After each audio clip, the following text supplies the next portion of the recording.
বাংলাদেশের আর্মি আসলে কতটা বেশি শক্তিশালী এটা নিয়ে অনেকেই কনফিউজড। চলো একদম সহজভাবে বুঝি।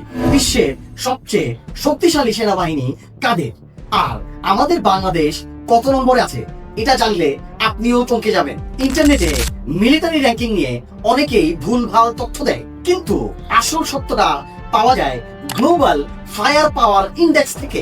এরা সৈন্য সংখ্যা, ট্যাঙ্ক, বাজেট, টেকনোলজির মতো আরো 60টিরও বেশি বিষয়ের উপর ভিত্তি করে এই লিস্ট বানায়। এই ইন্ডেক্স অনুযায়ী বরাবরের মতোই 1 নম্বরে আছে আমেরিকা, 2 নম্বরে পুতিনের রাশিয়া, আর 3 নম্বরে আছে চীন। কিন্তু আসল চমকটা হলো আমাদের বাংলাদেশ। জানেন কি, দক্ষিণ এশিয়ার ভারত আর পাকিস্তানের পরেই বাংলাদেশ এখন 3 নম্বর মিলিটারি র্যাঙ্কে। লেটেস্ট 2025 সালের র্যাঙ্কিং এ বাংলাদেশ 2 ধাপ লাফ দিয়ে পুরো বিশ্বে 145টি দেশের মধ্যে বাংলাদেশ 35 নম্বর জায়গা দখল করে নিয়েছে। আমাদের সেনাবাহিনীর এই উন্নতি নিয়ে আপনার কি মতামত কমেন্টে জানান। Like and subscribe.